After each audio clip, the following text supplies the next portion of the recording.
नमस्कार, आप देख रहे हैं कंज्यूमर अड्डा और आपके साथ मैं हूं विपिन भट्ट।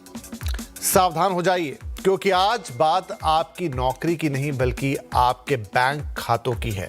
आज बात उस खतरे की है जिसने दुनिया की सबसे सुरक्षित तिजोरियों की नींद उड़ा दी है। इस खतरे का नाम है एंथ्रोपिक क्लाउड का मिथोस एआई। मिथोस एक एजेंटिक एआई है, मतलब ऐसा एआई जो अपने फैसले खुद करता है। मिथोस पलक झपकते दुनिया के किसी भी कंप्यूटर सिस्टम की कमजोरियां खोज सकता है, उनको ठीक भी कर सकता है और चाहे तो हैक भी कर सकता है। इसीलिए सवाल उठ रहे हैं कि क्या मिथोस वो डिजिटल चाबी है जो दुनिया के किसी भी बैंक का ताला खोल सकती है? तो क्या आपकी बरसों की कमाई अब एक एल्गोरिदम के रहमो करम पर आ गई है? दहशत तो ऐसे ही है कि मिथोस को बनाने वाली एंथ्रोपिक ने फिलहाल इसका लॉन्च तक टाल दिया है। व्हाइट हाउस से लेकर क्रेमलिन तक बैठकें हो रही हैं। भारत में भी वित्त मंत्री ने बैंकों के साथ हाई लेवल मीटिंग की। तो चलिए समझते हैं क्या है नया डिजिटल वेपन। एंथ्रोपिक का क्लॉड मिथोस, जिसे लोग मिथोस एआई कह रहे हैं, इस समय दुनिया भर में चर्चा और डर का विषय बना हुआ है। वैसे तो एंथ्रोपिक को उसके सुरक्षित एआई क्लॉड के लिए जाना जाता है, लेकिन मिथोस ने सुरक्षा विशेषज्ञों की रातों की नींदें उड़ा दी हैं। ये एक एजेंटिक एआई है जो दुनिया के किसी भी कंप्यूटर सिस्टम की कमजोरी को ढूंढने में सक्षम है। मिथोस ऐसे बग्स भी खोज सकता है जो वर्षों नहीं दशकों से इंसान या उसे बनाने वाले नहीं पकड़ पाए। इतना ही नहीं, मिथोस कंप्यूटर सिस्टम की इन खामियों को दूर भी कर सकता है और इन खामियों का दुरुपयोग कर हैकिंग भी कर सकता है, यानी एक दोधारी तलवार की तरह है। वो भी इतनी तेजी के साथ कि संभलने का कोई मौका, कोई वक्त नहीं मिले। एजेंट होने के नाते मिथोस को ऐसा कुछ भी करने के लिए किसी से पूछने की भी जरूरत नहीं है। वो सारे फैसले एजेंटिक एआई के तौर पर खुद करता है, खुद लेता है। आप समझ गए होंगे कि दुनिया भर में खासकर बैंकिंग सेक्टर को लेकर इसकी इतनी दहशत अब क्यों हो गई है। मिथोस में 0 डे खामियां खोजने की ताकत है। मतलब ऐसी कमियों को खोजने की ताकत जिनके बारे में उनके डेवलपर्स को भी पता नहीं है। इन्हें 0 डे कहा जाता है क्योंकि कंपनियों को इन्हें ठीक करने के लिए वक्त नहीं मिलेगा। मिथोस दुनिया के सबसे जटिल ऑपरेटिंग सिस्टम जैसे विंडोज, आईओएस, एंड्रॉयड और वेब ब्राउजर्स में ऐसी सुरक्षा खामियां ढूंढ निकालने में सक्षम है। मिथोस न सिर्फ कमियां ढूंढता है बल्कि उन्हें एक्सप्लॉइट करने का, यानी उनका फायदा उठाकर सिस्टम को हैक करने का तरीका भी खुद ही तैयार कर सकता है। यूके के एआई सिक्योरिटी इंस्टीट्यूट के मुताबिक ये मॉडल बिना इंसानी मदद के मल्टी स्टेप साइबर हमले कर सकता है, जो पहले सिर्फ टॉप लेवल के इंसानी हैकर्स ही कर पाते थे और शायद इस लेवल के तो वो भी नहीं कर पाते थे। और सबसे ज्यादा दहशत तब फैली जब रिपोर्ट्स ऐसी आई हैं कि एंथ्रोपिक के थर्ड पार्टी वेंडर के जरिए कुछ अनऑथोराइज्ड लोगों ने इस मॉडल का एक्सेस पा लिया है। ऐसा क्यों? क्योंकि खुद एंथ्रोपिक ने अभी मिथोस को कुछ चुनिंदा कंपनियों को ही दिया है, लेकिन कुछ अनऑथोराइज्ड लोगों ने इसका एक्सेस पा लिया है। इनफैक्ट खुद एंथ्रोपिक ने कहा है कि वो इस मामले को देख रहे हैं। सरकारें और बैंक इस बात से डरे हुए हैं कि अगर ये डिजिटल हथियार गलत हाथों में पड़ गया तो दुनिया भर के बैंकिंग सिस्टम और बिजली पानी जैसे क्रिटिकल इंफ्रास्ट्रक्चर को ठप किया जा सकता है। यानी आपके हमारे बैंक खाते, बैंक में रखा हुआ पैसा खतरे में पड़ सकते हैं। हाल ही में जब मिथोस की क्षमताओं की खबरें बाहर आई तो शेयर बाजार में साइबर सुरक्षा कंपनियों के शेयरों में भारी गिरावट देखी गई। निवेशकों को डर है कि जो सुरक्षा कवच आज हम इस्तेमाल कर रहे हैं मिथोस जैसे एआई के सामने में शायद बेकार साबित हो। हैरानी की बात यह है कि खुद एंथ्रोपिक ने इसे आम जनता के लिए रिलीज करने से फिलहाल तो मना कर दिया है। उन्होंने इसे साइबर सुरक्षा के लिए एक निर्णायक मोड़ बताया है। कंपनी का मानना है कि यह इतना ताकतवर है कि इसे संभालना मुश्किल हो सकता है। आसान शब्दों में कहें, यह वैसा ही है जैसे किसी ने एक ऐसी मास्टर की बना ली हो जो दुनिया के किसी भी ताले को खोल सकती हो। जब तक ये चाबी सुरक्षित है तब तक तो सब ठीक है, लेकिन इसके लीक होने का डर ही इसकी असली दहशत की वजह है। तो पिछले हफ्ते भारत में क्या हुआ? पिछले हफ्ते वित्त मंत्री निर्मला सीतारमण ने आईटी मंत्री अश्विनी वैष्णव, बैंकों के प्रमुखों, आरबीआई गवर्नर और इलेक्ट्रॉनिक्स और सूचना प्रौद्योगिकी मंत्रालय के अधिकारियों के साथ एक हाई लेवल मीटिंग की। यह बैठक खासतौर पे क्लॉड मिथॉस से पैदा होने वाले खतरों और भारतीय बैंकिंग सेक्टर की सुरक्षा की समीक्षा के लिए बुलाई गई थी। इस बैठक में वित्त मंत्री ने बैंकों को बेहद कड़े और स्पष्ट निर्देश दिए। वित्त मंत्री ने बैंकों को निर्देश दिया कि वो भारतीय बैंक संघ यानी आईबीए के नेतृत्व में एक ऐसा मैकेनिज्म तैयार करें जिससे बैंकों के बीच साइबर खतरों की जानकारी रियल टाइम में साझा की जा सके। इसे सीधे सर्ट इन यानी Indian computer emergency response team के साथ जोड़ने के लिए कहा गया है ताकि किसी भी हमले की सूचना तुरंत पूरे बैंकिंग इकोसिस्टम को मिल जाए। उन्होंने बैंकों को निर्देश दिया है कि वे किसी हमले का इंतजार ना करें बल्कि प्रीएम्प्टिव यानी खतरे से पहले ही सुरक्षा उपाय कर ले। आईटी इंफ्रास्ट्रक्चर की सुरक्षा ऑडिट की जाए और वेंडर्स और थर्ड पार्टी सॉफ्टवेयर की बारीकी से जांच की जाए। बैठक में यह बात भी हुई कि मिथॉस जैसे ताकतवर एआई का मुकाबला पुराने साइबर सुरक्षा सिस्टम से नहीं किया जा सकता, इसलिए बैंकों को डिफेंसिव एआई टूल्स का इस्तेमाल करने और टॉप साइबर एक्सपर्ट्स की सेवाएं लेने के निर्देश भी दिए गए हैं। वित्त मंत्री ने स्पष्ट किया कि कस्टमर डेटा और फाइनेंशियल एसेट की सुरक्षा में कोई ढिलाई बर्दाश्त नहीं की जाएगी। उन्होंने बैंकों को अपनी निगरानी क्षमता बढ़ाने के लिए कहा है। इंडियन बैंक एसोसिएशन यानी आईबीए को इस पूरे मिशन का नेतृत्व का काम सौंपा गया है। उन्हें बैंकों के बीच कोऑर्डिनेशन बढ़ाने और एक शेयर्ड सिक्योरिटी सिस्टम तैयार करने की जिम्मेदारी दी गई है। साफ है कि भारतीय बैंक अभी सुरक्षित हैं, लेकिन माइथॉस जिस तरह से एआई साइबर अटैक के खतरे को जन्म दे रहा है उसके लिए बैंकों को तैयार रहना ही होगा। न सिर्फ भारतीय बैंकों को बल्कि पूरी दुनिया की बैंकिंग सिस्टम को अब इसके लिए तैयार रहना ही होगा, क्योंकि ये आपके हमारे पैसों की बात है। चलिए, तो अब ये खतरा कितना बड़ा है? आखिर ऐसा कैसा सॉफ्टवेयर बन गया, एआई सॉफ्टवेयर बना लिया गया जो एक दोधारी तलवार जैसा है? बनाने वालों ने क्या सोच के बनाया? क्या उनको आइडिया नहीं था कि ऐसा बनाएंगे तो ऐसा खतरा भी पैदा हो जाएगा? ये कोई मार्केटिंग गिमिक तो नहीं है? और अगर ये ऐसा है तो फिर पूरे दुनिया भर की सरकारें क्यों चिंता में पड़ गई हैं? और इसी तरह अगर एआई आगे बढ़ता रहा तो पता नहीं क्या क्या हो जाएगा, क्योंकि एआई के जानकार तो कहते हैं कि ये तो बस शुरुआत है। तो चलिए आज इस पर और बातचीत की और समझ की जरूरत हमें पड़ेगी। हमारे साथ दो खास मेहमान शामिल हो रहे हैं, टेक और AI expert doctor Kanishk Agarwal और डेक्सेन इंडिया के एग्जीक्यूटिव डायरेक्टर विशाल चौधरी। आप दोनों का बहुत बहुत स्वागत है। तो डॉक्टर कनिष्क, आपसे ही हम शुरुआत करते हैं। मेरा मूल प्रश्न अभी भी वही है कि जब एंथ्रोपिक इस मिथॉस एआई को बना रही थी, अब जबकि वो बन गया है तो इतना डर कि चुनिंदा लोगों को दिया गया है, फिर ये भी बात आ गई कि लीक भी हो गया है, गलत हाथों में चला गया है, ये बता दिया गया कि ये क्या कर सकता है और ये कितना गलत भी कर सकता है। तो कितना बड़ा है ये डर सच में, या डर बनाया जा रहा है? देखिए, डरना बहुत जरूरी है। पहली बात, क्योंकि ये एआई से नहीं डर रहा है, इसकी कैपेबिलिटी से डर रहा है और इसकी मिसयूज से डर रहा है, क्योंकि इसमें गवर्नेंस जो जरूरी है वो गवर्नेंस नहीं है आज भी। अगर आप पॉलिसी की बात करेंगे तो एंथ्रोपिक जैसी बड़ी कंपनी जो इतना अच्छा प्लेटफॉर्म बना रही है वो प्लेटफॉर्म की एक्सेस को कंट्रोल नहीं कर पा रही है।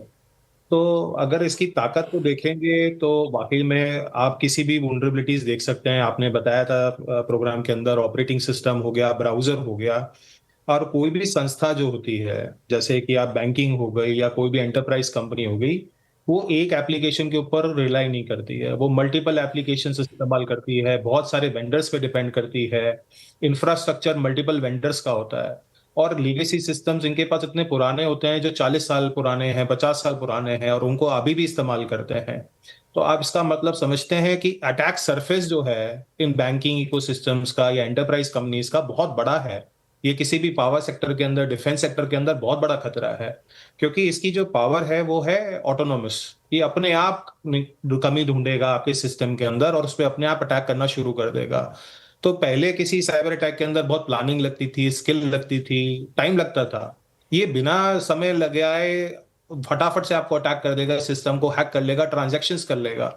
तो खतरा बहुत बड़ा है।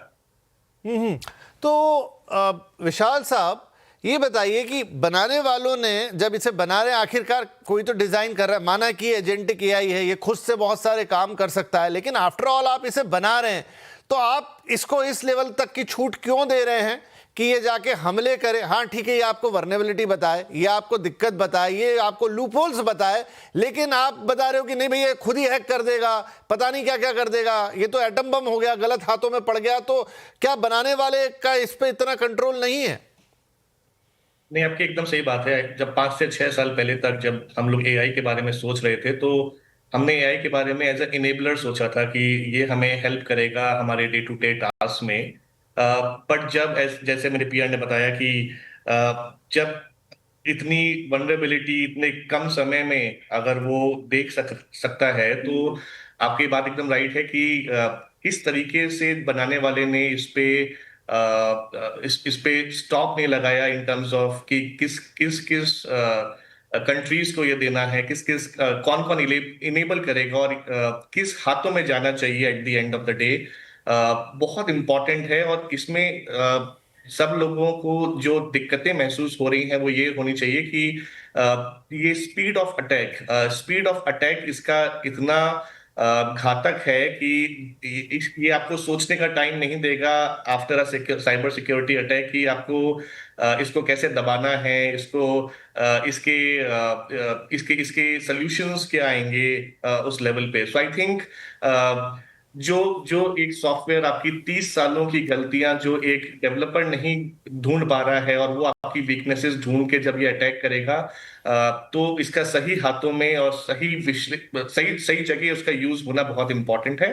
और आई थिंक मैं आपसे सहमत करता हूं कि इनका राइट हाथों में और राइट गवर्नमेंट्स नहीं, तो में। सवाल अभी भी यही है। मैं कनिष्क के पास दोबारा जाता हूं कि कनिष्क, ये खामियां ढूंढेगा वहां तक की तो बात ठीक है, ये अटैक क्यों करेगा? आपने बहुत सही सवाल पूछा, और ये एक्चुअली बहुत चिंता का विषय है कि इनोवेशन के नाम पे हम जो कंपनीज हैं उनको प्लेटफॉर्म बनाने की इतनी इंडिपेंडेंस दे देते हैं कि जो गार्ड रेल्स होती हैं, हमारी एथिक्स की गार्ड रेल्स होती हैं, हर एक प्रोफेशन में गार्ड रेल्स होती हैं, उनको भी दरकिनार किया जा रहा है। तो एक पॉलिसी लानी पड़ेगी, और ये एक नेशनल लेवल पे नहीं, मैं कहता हूँ एक इंटरनेशनल लेवल पे एक पॉलिसी लानी पड़ेगी। सरकारों को इस पे चिंता का विषय करने का जरूरत है कि कितनी इंडिपेंडेंस आप देंगे इनोवेशन के ऊपर कि वो एआई ही एआई को खत्म कर दे या हमारी लाइवलीहुड को खत्म कर दे। तो ये एक बेंचमार्किंग बहुत जरूरी है कि सेफ्टी प्रोटोकॉल्स होने चाहिए, क्योंकि ये हम देख रहे हैं कि जो एआई के टूल्स हैं, इनोवेशन तो बहुत जल्दी हो रहा है, उसे उतनी स्पीड से हमारे पास पॉलिसीज नहीं आ रही है। और उसी का प्रॉब्लम है कि ये फायदा हो रहा है कि नए नए टूल्स आ रहे हैं और ये गलतियां कर रहे हैं। बीच में भी देखा था, एक कंपनी ने एक मॉडल निकाला था और उसमें कई ऑब्सीन इमेजेस क्रिएट करनी शुरू कर दी थी। तो ये एक गार्डरेल लगानी जरूरी है, एक सुरक्षा का कानून लाना पड़ेगा कि प्लेटफॉर्म्स को कितनी इंडिपेंडेंस हम दें और उसके अराउंड ही, उस फ्रेमवर्क के अंदर ही वो काम करें। हाँ, मतलब ये तो कुछ ऐसा लग रहा है कि किसी ने कहा कि भाई ये दुनिया के सबसे अच्छे डॉक्टर हैं और ये बहुत अच्छा ऑपरेशन करते हैं, लेकिन जब ऑपरेशन हुआ तो पता चला कि डॉक्टर साहब अच्छे तो थे, लेकिन उन्होंने तो मेरे वाइटल ऑर्गन्स ही निकाल लिए ऑपरेशन के बाद, मुझे पता चल रहा है। तो ये तो बिल्कुल वैसी बात हो गई कि भाई डॉक्टर का काम है किसी मरीज की जान बचाना, और उसका हाथ बहुत अच्छा है, लेकिन बाद में चला कि किडनी गायब निकली, कि कोई और ऑर्गन गायब निकला। ये बिल्कुल वैसी चीज़ें जो अभी भी मेरे समझ के थोड़े परे है।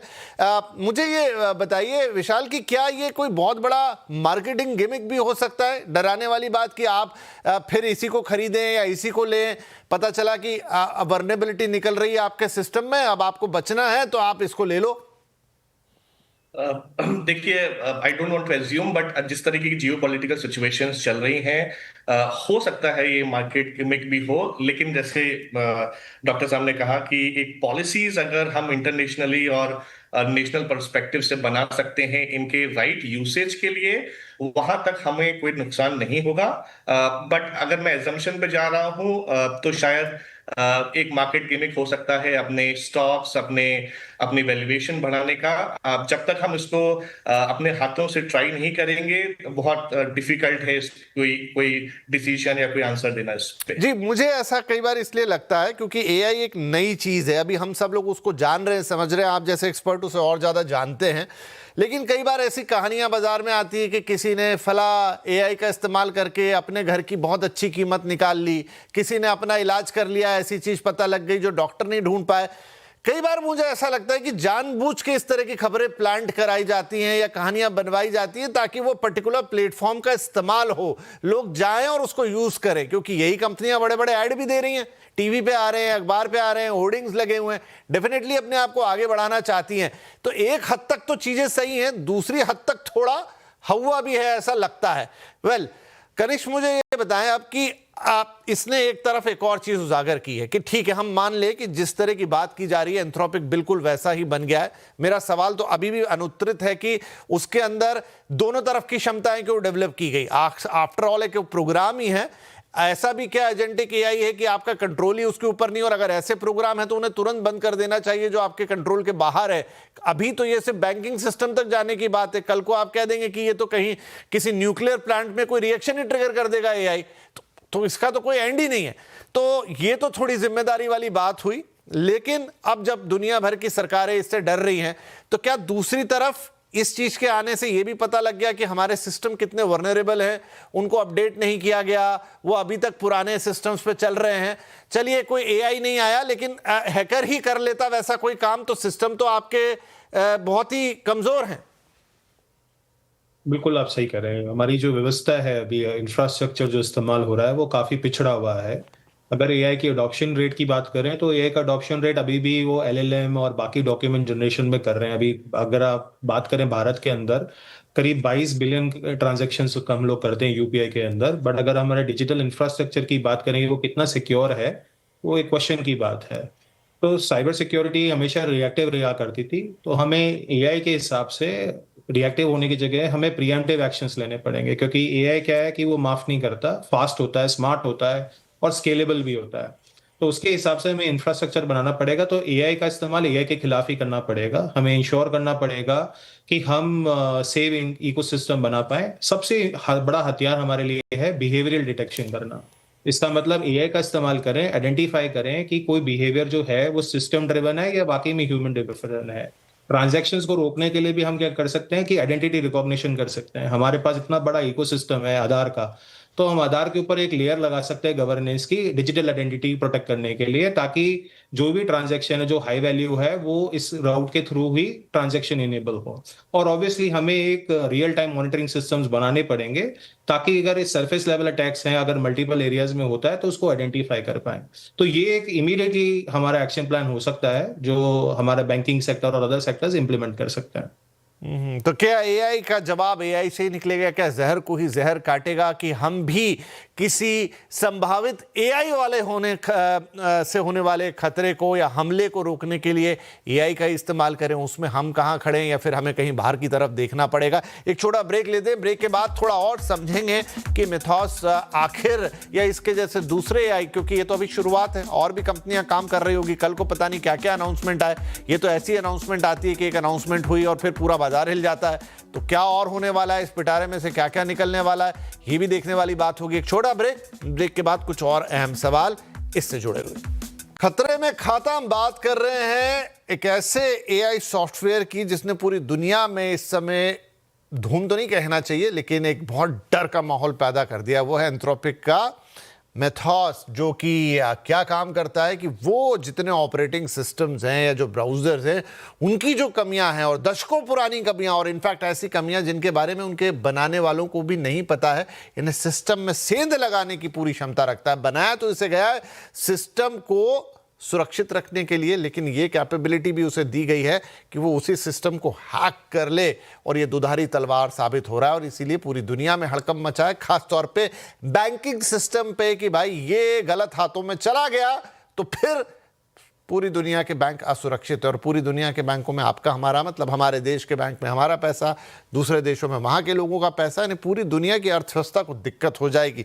वेल, ब्रेक से पहले इसे समझने की काफ़ी कोशिश की, थोड़ी और बातचीत इस पर करते हैं। तो यहाँ पर विशाल साहब मुझे बताइए कि जो अभी हमारे बैंकिंग सिस्टम है, बड़ी बैठक भी हुई और सब कुछ पूरा बातचीत हुई है कि किस तरीके से एक इंटीग्रेटेड नेटवर्क बनाया जाए, रियल टाइम अलर्ट जारी किए जाएं अगर कोई इस तरह का खतरा आता है, सब कुछ होता है। मान लीजिए कि खुदा ना खास्ता ऐसी कोई घटना घटती है, तो क्या हमारे बैंकिंग सिस्टम उसके लिए तैयार हैं? जैसे डॉक्टर साहब ने कहा, आई थिंक अभी भी हम काफी लेगेसी सिस्टम्स पे काम कर रहे हैं जो कि हमें अपग्रेड करने की जरूरत है, और वो भी रिएक्टिव की जगह प्रोएक्टिव बेसिस पे। मुझे लगता है कि हम तैयार हैं, बट अभी भी काफी सिक्योरिटी लेयर्स को हमें लेके आना चाहिए। उसके बाद आई थिंक अगर आप on a scale of 1 to 10 पूछेंगे तो आई थिंक हम अभी 5 या 6 आउट ऑफ 10 होंगे, लेकिन अभी भी काफी काम है जो हम अपने लेवल पे कर सकते हैं, just just to make sure कि हम ऐसे एआई टूल्स के लिए अभी और फ्यूचर में तैयार रहें। तो विशाल, चूंकि आप तो यही काम करते हैं, आपकी कंपनी जो एक सिक्योरिटी लेयर प्रोवाइड कराती है बैंकिंग सिस्टम को, इस समय उसमें एआई का कितना परसेंटेज है? क्योंकि खतरा तो एक एआई मॉडल से है और आपके सिस्टम है ट्रेडिशनल लीगेसी बेस्ड, तो एआई से जैसा मैंने कहा जहर को जहर ही काटेगा, तो कितनी एआई की लेयर उसमें शामिल है, कितना, कहां खड़े हैं हम? तो अभी हमारे ऑर्गेनाइजेशन जो एआई डिजिटल ट्रांसफॉर्मेशंस पे जो काम कर रहे हैं उसमें काफी सिक्योरिटी लेयर्स हैं, और हमारे सिस्टम्स हमने अपने लेवल पे काफी सिक्योरिटीज प्रोवाइड की हैं हमारे लिए और हमारे क्लाइंट्स जो हमारे जिनके साथ हमारा टाई अप है। बट जब जैसे डॉक्टर ने कहा, जब हम एक देश की बात करते हैं, सो यहाँ पे जो वॉल्यूम है उसको संभालने के लिए आई थिंक अभी भी हम तैयार नहीं है, और हमें अभी भी काफी एआई सिस्टम्स को और अपग्रेड करना पड़ेगा in terms of to handle that kind of volume. I think मुझे वहां पे लगता है कि हम काफी पीछे हैं at this point of time. तो डॉक्टर कनिष्क, अब ये ना एक ऐसा खतरा आ गया है, मतलब किसी ने सोचा नहीं होगा, क्योंकि देखिए दुनिया में वही गिने चुने एक दो सॉफ्टवेयर हैं, गिने चुने एक दो ब्राउज़र हैं, एक ही जगह से आते हैं, एक ही देश से आते हैं, वहीं से अभी एआई भी आ रहा है। तो क्या पूरी दुनिया उसके ट्रैप में फंस जाएगी, एक्सेप्ट फ्यू कंट्रीज जहां पर उन्होंने अपने सिस्टम डेवलप किए और उनकी डिपेंडेंसी इस पे कम है? फॉर दैट एग्जांपल चाइना, कोई और देश हो तो मुझे आइडिया नहीं है, आप बताएंगे। देखिए, हर कंट्री अपने लेवल पे मॉडल्स को बना रही है, एग्जीक्यूट कर रही है। इसमें एक लीडरशिप लेवल लगेगा, गवर्नेंस लेयर जरूरी है। जैसा मैंने पहले भी कहा कि सरकार को पहले एक गवर्नेंस पॉलिसी लेकर आनी पड़ेगी, इन मॉडल्स को कौन इंट्रोड्यूस कर सकता है, कैसे कर सकता है। देखिए, हमारे जो बैंक है और हमारी सरकारें हैं वो ऑलरेडी काम करती हैं। ऑडिट करना हर साल इनके लिए जरूरी होता है, ऑडिट रिपोर्ट भी बनती है, इंफ्रास्ट्रक्चर की पूरी ऑडिट होती है, जो सॉफ्टवेयर ये लोग यूज करते हैं उसकी भी ऑडिट होती है। लेकिन क्या ऐसे खतरा जो बढ़ रहा है समय के साथ एआई के द्वारा, वो उसके लिए लिमिटेड है अभी।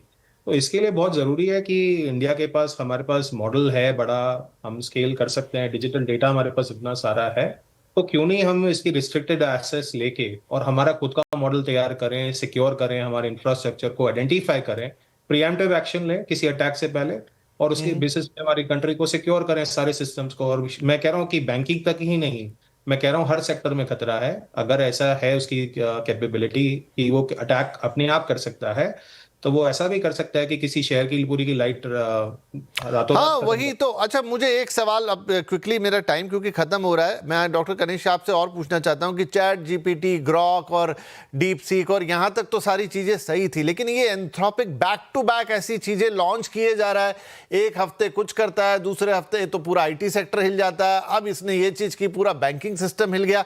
तो ये क्या कंपनी और यही सब इतना कुछ लेकर क्यों आ रही है? देखिए, इन्होंने कुछ एल्गोरिथम्स में अच्छी मास्टरी कर ली है। और देखिए, मैं आपकी बात से एग्री भी करता हूँ कि देखिए थोड़ा मार्केटिंग भी होता है, क्योंकि अगर आप मार्केटिंग नहीं करेंगे तो आपके इन्वेस्टर्स कैसे खुश होंगे, क्योंकि उनके शेयर्स नहीं बढ़ेंगे। तो कुछ फियर फैक्टर तो लाना पड़ेगा, जब तक फियर नहीं करेंगे तो उनकी डिमांड नहीं बढ़ेगी। तो डेफिनेटली काफ़ी धीरे धीरे करके और बहुत स्मार्टली लॉन्च करते हैं प्रोडक्ट को। तो आई थिंक वो फैक्टर डेफिनेटली है मार्केटिंग साइड में। बट हाँ, उन्होंने अच्छी एल्गोरिथम्स मॉडल्स उन्होंने कर लिए हैं ओन, और इसी अराउंड वो आईपी को बिल्ड करते जा रहे हैं और उसको और वो बना रहे हैं खतरनाक। तो मुझे अब डर है कि नेक्स्ट मॉडल एंथ्रोपिक कौन सा लेके आने वाला है। जी हाँ, मतलब इस पे तो अब शेयर बाजार चलने लग गए कि वो एक अनाउंसमेंट करते हैं और उस पर्टिकुलर फील्ड से जुड़े हुए चीज़ें धराशायी हो जाती हैं, वो कंपनियां बैकफुट पर चली जाती हैं। पहले आईटी सेक्टर की बात थी, अब बैंकिंग सेक्टर की बात आ गई। और ये तो जैसे आप सभी लोग कहते हैं कि भाई एआई के शुरुआती दौर है, अभी तो हम बहुत छोटा स्वरूप देख रहे हैं, तो फिर ये दिक्कत या चिंता वाली बात। अच्छा, शुरू में जब एआई आया था तो रिस्पॉन्सिबल एआई की बातें शुरू हुई थी कि एक एआई है जो कि रिस्पॉन्सिबल एआई होगा, मतलब सब चीज़ों का ध्यान रखेगा, क्योंकि एआई में हर तरह की क्षमता है, वो चाहे तो अच्छा करे और चाहे तो खराब करे। और बहुत जल्दी वो तस्वीर हमारे सामने आ गई। वेल, देखने वाली बात होगी कि आगे चलते हुए किस तरीके से पूरी दुनिया के सिस्टम कैसे संभालेंगे इस चीज़ को। और ये जो एंथ्रोपिक का एआई है, इसमें एक तरफ तो बहुत अच्छी है कि भाई आपका जो वर्नेबिलिटी है वो बता रहा है, तो बता दे, वहाँ तक तो ठीक है। लेकिन अगर उसी के अंदर ये क्षमता भी है कि खुद ही हैक कर लेगा, फिर गलत हाथों में चला जाए, तो सही कह रहे हैं हमारे दोनों मेहमान कि इससे आगे बढ़कर एक पॉलिसी बनानी होगी। और इनफैक्ट हमारे प्रधानमंत्री ने भी कहा है कि ऐसी चीज़ों के लिए एक इंटरनेशनल कॉमन पॉलिसी का होना बहुत ज़रूरी है, ताकि आप एआई का फायदा तो बहुत उठाएं, लेकिन उसके किसी भी संभावित खतरे या दुष्परिणाम से निपटने के लिए तैयार रहें, क्योंकि ये पूरी कनेक्टेड दुनिया है, इंटरनेट की दुनिया है, डिजिटल दुनिया है और आपस में जुड़ी हुई है। एक जगह भी तार ऊपर नीचे खिंचेगा तो इंपैक्ट पूरी दुनिया पर आएगा। आगे इस पर जो भी अपडेट होगा आपको बताएंगे। अभी तो हमारे बैंकिंग खाते सुरक्षित है, हमारी सरकार भी उसके लिए पूरी तरीके से सिस्टम को चाक चौबंद रख रही है, लेकिन ये एंथ्रोपिक का मिथॉस किसी गलत हाथों में ना पड़े, यही हम भी दुआ करेंगे। और आगे इसके क्या परिणाम हो सकते हैं वो तो शायद थोड़े दिन में या आने वाले वक्त में दिखाई दे जाएगा। बहुत बहुत शुक्रिया आप दोनों ही मेहमानों का, एक अंडरस्टैंडिंग हमें देने के लिए, एक आइडिया हमें बताने के लिए एग्जैक्टली क्या हुआ है, क्या हो सकता है, कितनी संभावनाएं हैं अच्छी और बुरी दोनों इस एआई की दुनिया में। Thank you very much. नमस्कार।